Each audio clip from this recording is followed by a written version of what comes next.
Hey guys, what's up? My name's Alva. If you guys are new here, welcome. And if you guys are coming back, then welcome back, you guys. For today, I have a video that I'm in a good mood and I want to talk about some things. I want to film this video about my thoughts on the beauty industry within social media and influencers, the beauty community, in other words. So yeah, I kind of wanted to just talk to you guys about my experiences, my input, maybe advice that I could give consumers, advice that I could give other influencers, and just the beauty community in general. As you guys, I'm sure some of you guys have seen or heard of the drama that has been going on lately with, a lot of the really top beauty influencers that have huge followings and huge audiences, and just kind of how it became a shit show. There is a ton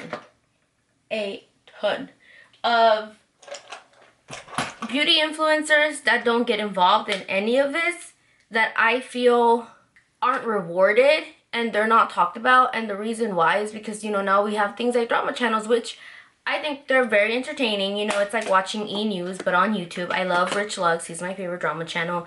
And yeah, like I get that it's such a big spectrum now, but I'm going to be specifically talking about what has been going on in the mainstream beauty industry, beauty community lately, and the talk about social climbers, the talk about ridiculous, I don't want to say accusations, but just, you hear that one person gets paid $60,000 and then everybody else believes that everyone else is getting paid like that amount of money, and it's not how it works. I do YouTube generally because I like it and I like to share things on here. And in the beginning, I did a lot of beauty. And I started doing beauty in 2015 on Instagram, and that's when everyone was kind of rapidly growing really, really fast. My page originally was at like 50K, and it was around that number because I kind of already had a following from Tumblr. I don't know if any of you guys remember me from Tumblr. I first started, like, I guess my internet life on Tumblr when I was a teenager, and when everyone kind of started leaving Tumblr, I went on Instagram, and some people followed me then. But in 2015 is when I really got serious about, okay, let me start doing makeup looks. And I don't know if you guys remember, this is when everyone would like just do like tutorials and they would like tag the companies, and PR wasn't a thing yet. Like, it was getting there, but it wasn't like it is now. And even before that, I had been posting makeup looks. This is during, I don't know if all of you guys will remember this. This was like in 2012, 2011. This was during like X-Sparkage days. This is when Blair and them were on YouTube like heavily, and Candy Johnson, like, and I would post little collages of my eye look. So I have been in love with makeup, and I've been doing makeup for a really long time now.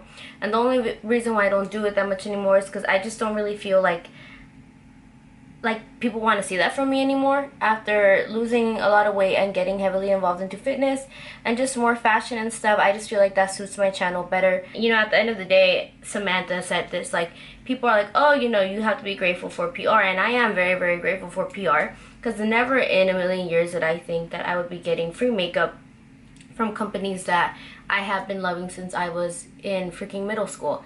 So I am very, very grateful for it, and I don't feel like I'm desensitized to it. I'm used to it, but I'm not desensitized to it. But at the same time, these companies send PR because they want free promotion. And honestly, I don't mind posting on my stories and tagging the companies, especially if it's something I really like the new MAC Cosmetic concealers that I got, the Balm. I love the Balm makeup. I recently got a package from them. So, that's kind of just to kind of give you guys a summary on like where I've been in the beauty community. In 2015, my page took off on Instagram. I think I gained like 500,000 followers that year, or 400,000, and that's kind of when I was introduced to like the beauty community, and it was a different time during that time. So the first thing I want to talk about is social climbing, because I feel like with all the drama that happened, the term social climbing like came out, and I think a lot of people were like, what? People social climb? And to me, it was just like, oh my god, yeah, like duh people social climb. Like, I feel like I've had so many experiences within the years that I was doing makeup heavily on Instagram and on YouTube and stuff, that in the beginning, I was kind of like, oh, well, I think all industries are like this. A lot of businesses, people social climb, and a lot of communities online are like this. Like, it's not just a beauty community. And I felt really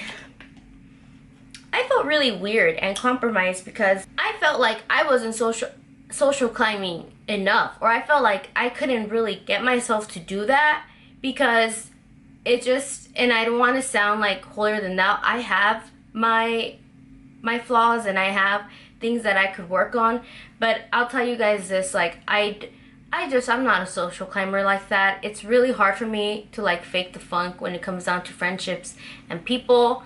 If I want to get real astrology with it, I can say that it's because I'm a Taurus and we're just not the type of people to fake the funk like that. I got my feelings hurt plenty of times with people that I thought were liked me and people that I thought were gonna be like friends. When I first came into the beauty community, I came into it really, what's the word, hopeful, young, like expecting for people to be really welcoming.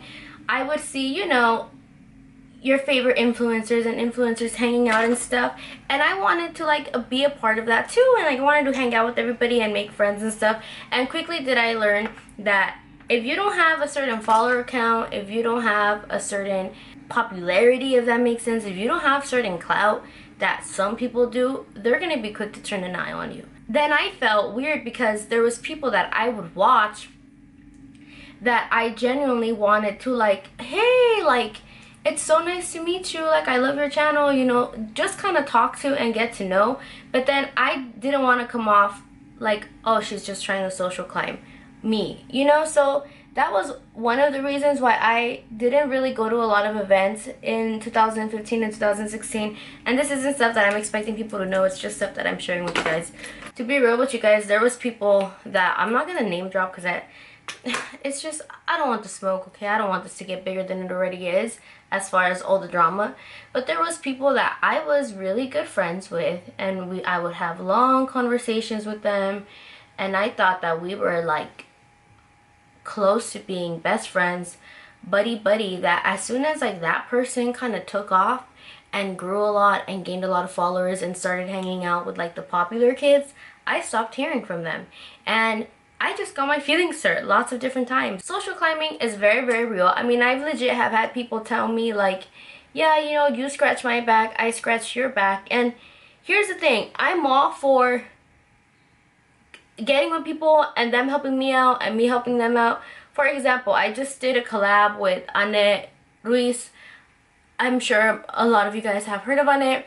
And I told Annette, like, thank you for doing this video with me. Like, I don't want you to think that I'm just trying to get clout off you. Like, I actually really fuck with you and I like you as a person and I really enjoy your content. So, like, thank you. I'm not trying to, like, you know, just get clout from you.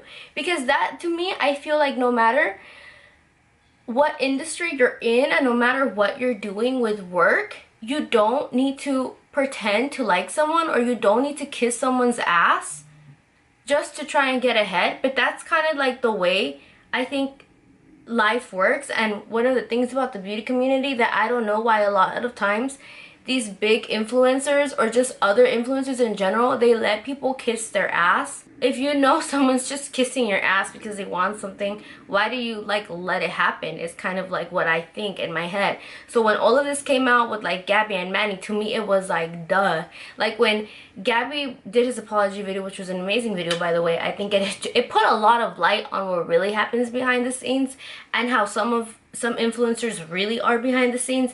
I was just like, oh my god, I totally felt him, because I feel like you could really think like that some people are legit your friends, but in reality they're just like business friends, and that's just kind of like what it is. In my opinion, you kind of like, if you're trying to become an influencer, you're trying to do makeup online, you need to just understand that a lot of people see it in a business way, so you kind of have to see it in a business way too. So now, for example, if I'm going to collab with someone, I'm like, okay, we're going to collab with like each other's content, but like we're not going to be best friends, because I was really naive in the beginning and I felt like, oh, we're really, like, we're gonna be really cool and we're gonna be really close, and it's not always like that. And a lot of people really only do hang out and do have cliques because it benefits them with their popularity, and it benefits them with their followers, etc., etc., which there's nothing wrong with that, but I think that you guys should just know that. You know what I mean? Because then people will ask things like, well, why aren't you hanging out with this person anymore?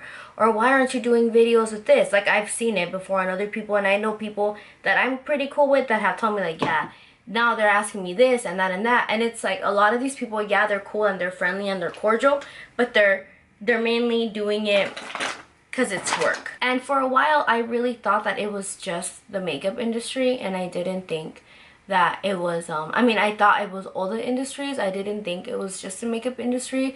But to be honest with you guys, now that I've kind of have ventured more into fashion and ventured more into like the fitness community, I have to disagree. I think it's within the beauty community, and it's sad. Now that I'm getting to know different fitness influencers, maybe I just haven't like seen that side yet. And I know people want to collab, of course, to like, okay, we could both gain followers, we could both grow from this and whatnot.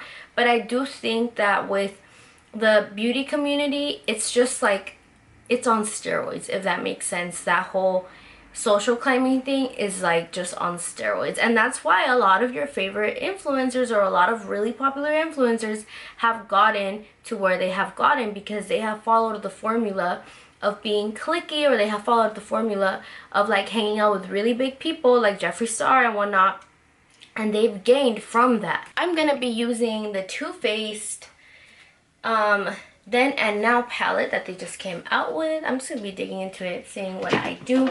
Now I want to talk about the whole sponsorships and getting paid and these companies and the budgets. Okay, for one, let me just say that the makeup companies, these billion-dollar brands, they make a lot of money.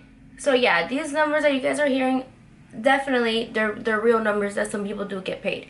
And I don't think there's anything necessarily wrong with that. I think that if a company is making millions and millions of dollars, and let's say, for example, I know that sometimes people that have like the Morphe affiliate codes, I know some of them make like $50,000 a month. I know some of them make like $100,000 a month, because they're making that company $500,000 a month. So their commission is obviously going to be, and respectfully so, their commission.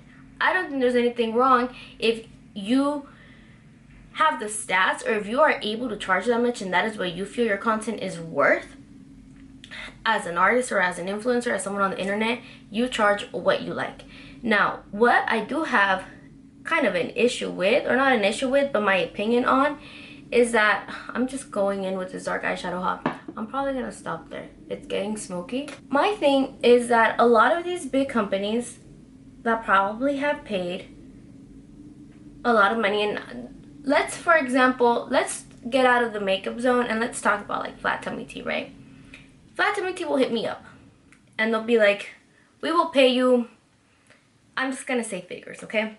We'll pay you $1,000 for 3 posts, 3 Instagram posts, because that is what realistically, you guys, a lot of influencers that are not mega influencers are getting paid, like in the thousands maybe.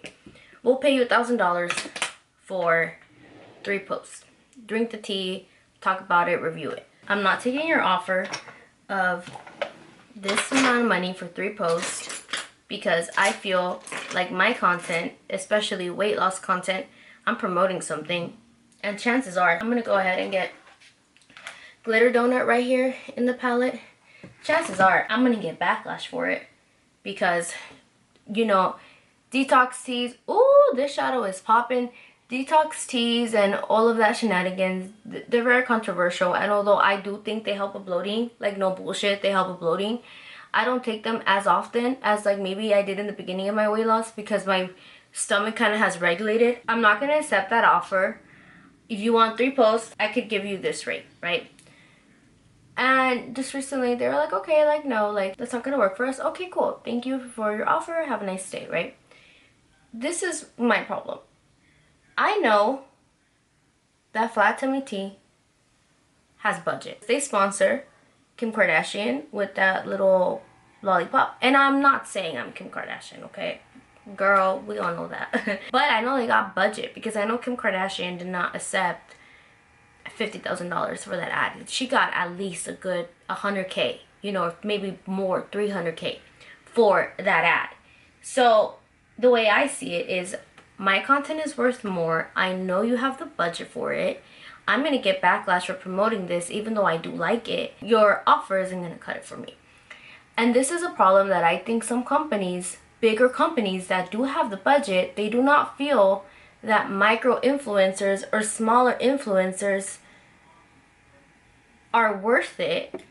But they have different options. If someone, let's say you're a company, right? Like Marlena was saying, how she was getting some people, how she was getting some rates and they were like $60,000.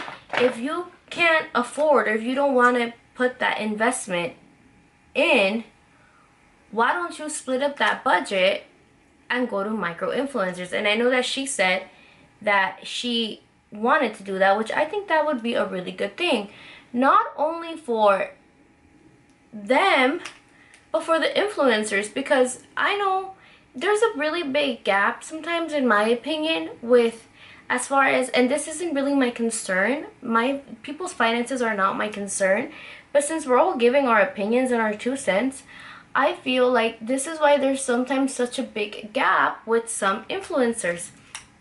You have some influencers that have like 200, 300K. They feel like with just getting free content, that's enough. I mean, getting free product, that's enough. And where's my eyeliner? Okay. Oh, by the way, I used Stila Smoky Storm on top of the Glitter Donut by Too Faced. They think because, you know, they don't have a million, that they can't charge money to post on their page. And I know that they should, because although they might not have a conversion like someone who has 5 million, they will still have a conversion and they'll be more affordable than that influencer. There is so much talent out there that, in my opinion, deserves so much more. And I'm not speaking about myself, because I don't really do makeup like that. I do, but I don't, you know what I mean? I do on Instagram, and I do take sponsorships. I recently did something with Iconic London, which I love their products. I love their little highlighter drops. So I was really happy to work with them, and I'm happy that they reached out to me.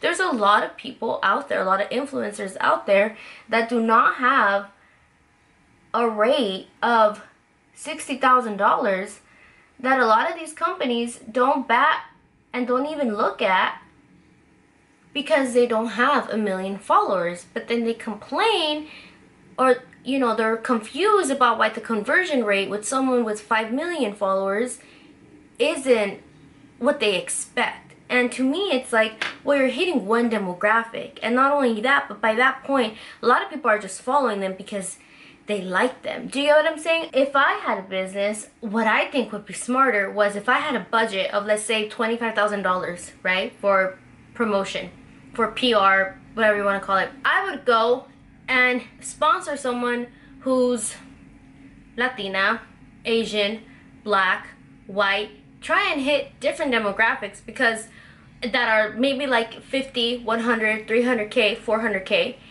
Because I know, one, the rates are going to be less than someone with 5 mil, and I know that I'm going to be able to hit more demographics, and I'm going to be able to support a smaller influencer all at the same time. So I don't know why this is like barely news to people. And what's crazy is that a lot of the times these companies, I understand business is business, and I feel like the more people talk about it, the more kind of everyone's flabbergasted. But of course these companies are going to try and get away with not paying as much as they can. And like, this is for sure. And I'm not even talking about smaller companies. I'm talking about big companies that you guys have all heard of, that I'm probably using right now in this tutorial, that have the budget to pay an influencer with 50K $500, but they don't want to, because they just don't want to. They might not see that conversion rate or whatever it may be. A talented small influencer with 500K or something, they just don't want to pay them a rate. So they'll be like, we'll give you this much free product if you post. So then that's where things in the community as an influencer gets deconstructed, or there becomes such a big gap. So this is kind of why these rates, like these 60,000, maybe 50,000, 20,000, which rightfully deserved, you know, I'm not hating on them, but there's a gap with maybe someone who has 50K not charging anything when they should be, but they probably don't know any better. What I believe is that some companies see that and they think, okay, well, let's say they go to someone else and someone else is like, no, I'm charging this much if you want me to post about this product on my Instagram.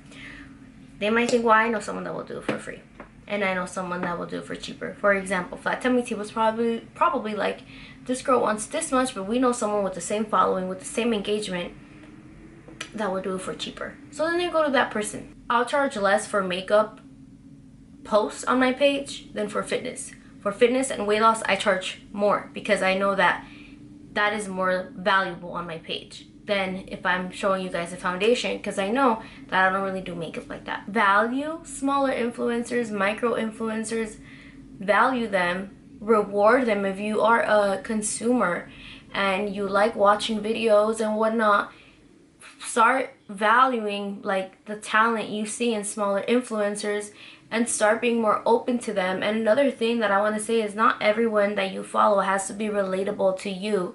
I follow people that have a completely different skin tone that I have, live in probably a completely different like zone or lifestyle that I have. I follow people that live in the UK. Patricia Bright is a perfect example of that. I follow moms. Like, you don't always have to follow people that are relatable to you. And if you're kind of fed up with the drama, and if you kind of don't want to be following people that you feel are social climbers or etc., try and just pay a little bit more attention and try and listen to what people are saying, and really try and also just base your own opinion on the content that people put out. Also, you don't need to buy everything you see.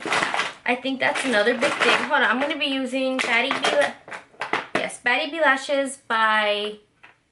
Batty Lashes by Batty B Lashes by Jenny69. I just got these. I'm so excited. I'm about to use them. I understand, and I'm so grateful that I could call this my job. I feel very lucky. I feel very blessed, and I truly mean that. Let's say MAC wants to sponsor me for Studio Fix, which I would love it because I love Studio Fix. But let's say they wanted to sponsor me for Studio Fix. They might send me a paper over, like a document in my email, with all the talking points. Like, you gotta talk about all of this. You have to say this, you have to say that, you have to say this. So instead of just me being like, you guys, I love this powder. I've been using it for years and years and years. It's one of my favorite powders. You know, there's a link down below if you guys want to check it out. I highly recommend it. It's one of the best foundation powders I have ever tried in my entire life. True, by the way. They want you to be like, there's 50 shades and there's these ingredients in it, and it's so much talking points that it kind of loses the consumer, because it starts looking too much like an ad. It doesn't look as organic anymore because it's not, because we do like the product and we do want to work with the company because we want to get paid, we want to make money, we want to survive. But at the same time, there's so many talking points that they want to be specific about, which I understand, because Samantha said how, like, back when it was like in commercials in magazines, they were 100% in control of what was said, of how it was said, of how it was marketed. And now when you put your faith in influencers, you don't have that much control, so they still want to have as much control as they can. But in my opinion, and with stuff that I've done, the best conversion rate is when they allow us to do what we do and share with our followers things that we love. You guys, viewers, need to just really listen to your intuition and your gut and understand that if there's something that you don't like about someone, or if you feel some type of way about an influencer, you don't have to watch them. At the end of the day, we rely on you guys to keep our channels going, to keep technically our paychecks. You guys need to be told more that you don't need to buy every single makeup product. The makeup industry honestly is like no other industry that I've seen other than maybe fast fashion. It's just so, like, it's always a new collection, always, and it comes to a point where it's like, how much makeup does one really need? You know what I mean? Like, how much makeup does one really freaking need? And that's why this market makes so much money, and that's why, in my opinion, I think beauty, as far as genres on YouTube and in influencing, it's probably like one of the most wealthiest because of how much money consumers spend. You do not need to buy every single bit of makeup. Really take your time to figure out what you want. Don't, I guess in other words, let yourself be not tricked but marketed to buy everything and anything. Oh, my under eye is bright. And advice I have for companies is try and be more flexible and trust the influencer that you are working with. There needs to be a little bit more faith into smaller influencers from the business perspectives. I think a lot of companies just don't trust smaller influencers like in the 50, 60, 100K range because they feel like the conversion rate isn't going to be there. When I follow girls that have amazing engagement and they're not like in the mills, but they're just like, their work is just beyond. For example, Goth Fruits is one of them. Snitchery, oh, I'm not butchering her name, is one of them. Even girls that maybe don't do makeup, but still like I would buy from them. For example, the Murillo twins are fantastic. If these girls were to promote lashes, I would buy them. And be more open to like bringing different influencers into being reposted, into maybe going on trips, into being invited to parties. Y'all need to switch it up too. Companies have that power to be able to switch things up and they don't. My advice for influencers or people that want to be an influencer, it's business and it's work and you will meet great people and I hope that you make connections with people. Don't be surprised if someone lets you down because if they hang out with this person instead of you, they're gonna get more followers, or they blew up and they just don't have time for you anymore. Don't be surprised if you come across someone you think you're really cool and then you never hear from them again after they, you know, got in a certain amount of followers or something, because shit like that happens all the time. And do not come into this for the money and stuff, because although yeah, you might hear these amazing figures like 60 grand and 70 grand, and it's possible, and I think it's awesome that people that were regular consumers now are a part of the industry. I think that's fantastic. I don't think sometimes we really sit and think about how much like influencers and like social media has become a revolution and like a new generation for makeup. I remember when I couldn't get NYX Cosmetics, not even in Target. I couldn't even get colorful eyeshadow palettes like BH Cosmetics. I had to go on freaking, I think it was eBay, and get that 120 palette, and now there's so many options. There's Juvia's Place. There's just so many options. Like, the makeup industry has expanded. Things that I wish I would have had when I was like 14 years old, I have now. It's just, I still remember when liquid lipsticks became a thing. But don't think that all of us, I say us because I am an influencer and this is my job, don't think all of us are making 60 grand. I wish. I would have been bought a house if I was making 60 grand. And I know a lot of influencers that still work very normal jobs because they're not making, you know, enough sufficient money from Instagram or social media itself, so, or whatever, you know, it may be. That is, you guys, my advice. Don't, if you want to be an influencer, just don't do it for the money, because it's gonna be a long time, it's gonna be noticeable, it's gonna catch up to you, and your content's gonna be, I mean, maybe it'll be popular, but it won't be as good because passion. Hey guys, so my lighting has changed a little bit. I just put my hair back in a ponytail. I ate, I had an intermission, but that basically sums up the video.